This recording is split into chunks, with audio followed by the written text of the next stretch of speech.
ஷாஜகானால் கட்டப்பட்ட மோதி மஸ்ஜித் எங்கு அமைந்துள்ளது?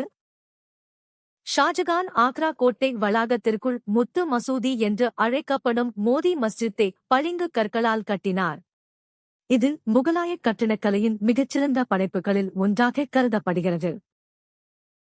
பூர்வீக அமெரிக்கர்களாக வேடமணிந்த ஆண்கள் சரக்கு கப்பல்களில் ஏறி தேயிலையை கடலில் வீசிய நிகழ்வு எது? 1773 அமெரிக்க சுதந்திர போராட்டத்தின் போது தேயிலை மீதான வரியை எதிர்த்து பாஸ்டன் துறைமுகத்தில் தேயிலை பெட்டிகள் கடலில் வீசப்பட்டன.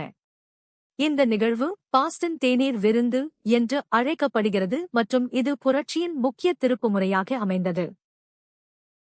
பௌத்தத்தில் சமஸ்கிருத இலக்கியம் முக்கியத்துவம் பெற வழிவகுத்தது எது?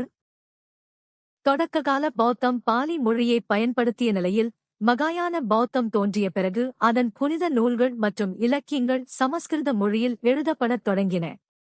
இது பௌத்த அறிஞர்களிடையே சமஸ்கிருதம் செல்வாக்கு பெற காரணமாக அமைந்தது.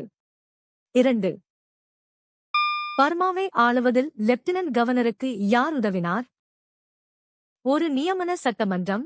பிரிட்டிஷ் ஆட்சியின் கீழ் பர்மாவில் நிர்வாகத்தை எளிதாக்க ஒரு நியமன சட்டமன்றம் லெஜிஸ்லேட்டிவ் கவுன்சில் உருவாக்கப்பட்டது.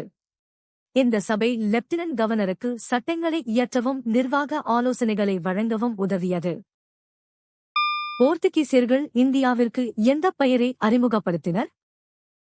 17ஆம் நூற்றாண்டின் தொடக்கத்தில் போர்த்துகீசியர்கள் புகையிலையை இந்தியாவிற்கு அறிமுகப்படுத்தினர். இது பின்னர் ஜஹாங்கீர் காலத்தில் வணிக ரீதியாக பிரபலமடைந்தது. பருத்தி இந்தியாவில் பழங்காலத்திலிருந்தே பயிரிடப்படும் ஒரு உள்நாட்டு பயிர். கிரேக்கர்களை விரட்டியடிக்க ஒன்றிணைந்த 2 சக்திகள் யாவை? மத்திய தரைக்கடல் பகுதியில் கிரேக்கர்களின் ஆதிக்கத்தை குறைக்க ரோம் மற்றும் கார்தேஜ் ஆகிய இரு நாடுகளும் தற்காலிகமாக ஒரு ஒப்பந்தம் செய்து கொண்டு ஒன்றிணைந்தன. இது பியூனிக் போர்களுக்கு முன்னதாக நடந்த ஒரு வரலாற்று நிகழ்வாகும். கார்தேஜ் போனீசியாவிலிருந்து உருவானது என்றாலும் கிரேக்கர்களை எதிர்க்க ரோமுடன் தான் இணைந்தது. மைசூருக்கு எதிராக மும்முனை கூட்டணியை உருவாக்கியவை எவை? 3ஆம் மைசூர் போரின் போது திப்பு சுல்தானின் வளர்ச்சியை தடுக்க ஆங்கிலேயர்கள் ஹைதராபாத் நிஜாம் மற்றும் மராத்தியர்களுடன் இணைந்து ஒரு கூட்டணியை உருவாக்கினர். இந்த மும்முனை கூட்டணி திப்பு சுல்தானை தோற்கடித்து ஸ்ரீரங்கப்பட்டின உடன்படிக்கையை மேற்கொள்ள காரணமாக இருந்தது. திப்பு சுல்தான் இந்த கூட்டணிக்கு எதிராக போரிட்டவர். விவசாயம் தொடர்பான விஜயநகர ஆட்சியாளர்களின் முக்கிய கொள்கை என்னவாக இருந்தது?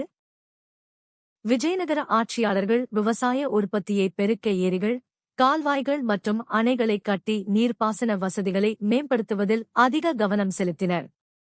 குறிப்பாக கிருஷ்ணதேவராயர் போன்ற மன்னர்கள் பாசன திட்டங்களுக்கு அதிக முக்கியத்துவம் அளித்தனர். நூற்பு மற்றும் நெசவு மூலம் கிடைத்த துணை வருமானத்தை இழந்த விவசாயிகளுக்கு என்ன விளைவு ஏற்பட்டது? காலனித்துவ ஆட்சியில் இந்திய கைவினைத் தொழில்கள் நலிவடைந்ததால் நெசவாளர்கள் தங்கள் வாழ்வாதாரத்தை இழந்தனர். மாற்று வருமானம் இல்லாததால் அவர்கள் பிழைப்பிற்காக முழுமையாக விவசாயத்தையே சாகுபடி சார்ந்திருக்க வேண்டிய கட்டாயத்திற்கு தள்ளப்பட்டனர். இந்தியாவில் அப்போது போதிய தொழிற்சாலைகள் இல்லாததால் நகரங்களுக்கு இடம்பெயர்வு சாத்தியப்படவில்லை. சிராஜுத்தௌலாவால் எந்த தொழிற்சாலை பிராந்திய ரீதியாக கைப்பற்றப்பட்டது? வங்காள நவாப் சிராஜுத்தௌலா ஆங்கிலேயர்கள் தனது அனுமதியின்றி கோட்டையை பலப்படுத்துவதை எதிர்த்து 1756 காசிம் பஜார் தொழிற்சாலையை கைப்பற்றினார். இதுவே புகழ்பெற்ற பிளாசிப் போருக்கு இட்டுச் சென்ற முக்கிய நிகழ்வுகளில் ஒன்றாகும். எந்த உண்மை உங்களை வியக்க வைத்தது? கீழே கமெண்ட் செய்யுங்கள். தினமும் புதிய தகவல்களுக்கு சந்தா செலுத்துங்கள்.